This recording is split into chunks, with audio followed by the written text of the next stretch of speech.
Assalamualaikum warahmatullahi wabarakatuh. Selamat siang semuanya. Perkenalkan, saya Windy Wulandari dengan NIM 2301111769, mahasiswa Ilmu Administrasi Publik. Video ini saya buat sebagai pemenuhan tugas UTS mata kuliah Tata Kelola Kehutanan yang diampu oleh Bapak Dr. Zulkarnaini, SS MSI. Di sini saya akan memaparkan analisis saya mengenai urgensi tata kelola hutan, dinamika aktor dalamnya, hingga solusi atas konflik tenurial yang terjadi di Indonesia. Mari kita bahas satu persatu. Nah, yang pertama, konsep tata kelola kehutanan dan pembangunan berkelanjutan. Konsep dasar tata kelola kehutanan atau forest governance bukan sekadar soal menanam pohon, melainkan sistem yang mengatur bagaimana keputusan tentang hutan dibuat dan dilaksanakan. Ini mencakup aturan main atau rule of law, transparansi, dan partisipasi publik dalam pemanfaatan sumber daya hutan. Nah, kaitannya dengan pembangunan berkelanjutan, yaitu hubungannya bersifat organik. Jika tata kelola buruk, misalnya terjadi korupsi perizinan, maka pilar ekonomi akan menghancurkan pilar ekologi. Tata kelola yang baik memastikan bahwa pemanfaatan hutan saat ini tidak mengorbankan kemampuan generasi mendatang untuk memenuhi kebutuhan mereka.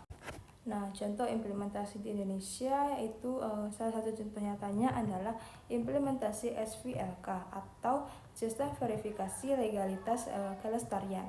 Sistem ini memastikan seluruh kayu yang diekspor berasal dari sumber yang legal dan dikelola secara lestari.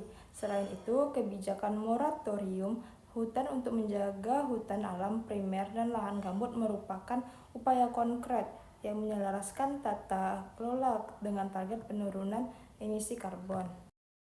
Nah, lanjut pertanyaan kedua, analisis peran aktor utama dalam tata kelola kehutanan, pemerintah, swasta, masyarakat, dan LSM. Bagaimana interaksi antara aktor tersebut mempengaruhi keberhasilan pengelolaan. Keberhasilan pengelolaan hutan sangat bergantung pada dinamika aktor-aktor berikut. Yang pertama, pemerintah.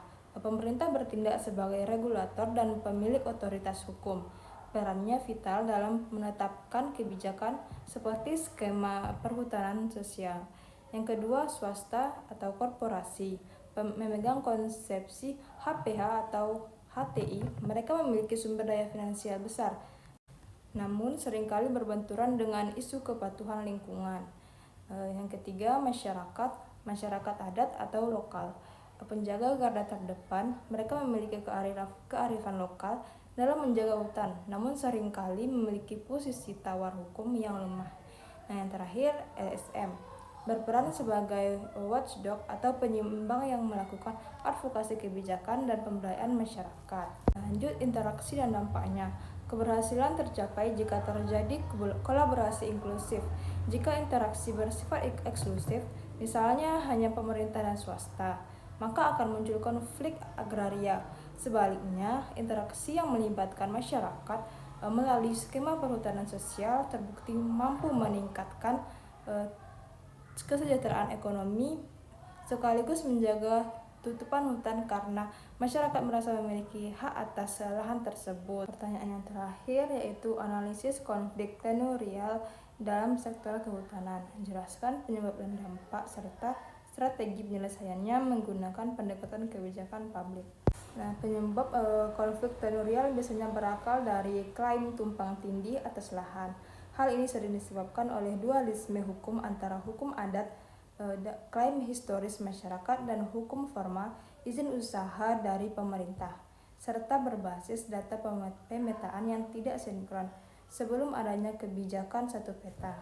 Dampaknya, yang pertama, dampak ekonomi, ketidakpastian investasi dan hilangnya mata pencaharian warga. Yang kedua, dampak sosial, kriminalisasi masyarakat adat dan konflik horizontal. Yang ketiga, lingkungan, lahan yang dalam sengketa biasanya tidak terurus dan rentan mengalami kebakaran atau perambatan liar. Yang keempat, strategi penyelesaian atau pendekatan kebijakan publik. Secara kebijakan publik, solusinya harus bersifat sistematik. Selanjutnya, akselerasi kebijakan satu peta atau one map policy, menghilangkan tumpang tindih peta antar kementerian atau lembaga. Selanjutnya ada legalisasi hak akses, mempercepat penetapan hutan adat dan skema perhutanan sosial untuk memberikan kepastian hukum bagi masyarakat lokal. Nah, yang terakhir ada mediasi konflik, menggunakan pendekatan non-litigasi melalui tim terpadu yang melibatkan akademisi, pemerintah, dan perwakilan warga untuk mencari jalan tengah atau win-win solution tanpa harus berakhir di meja hijau.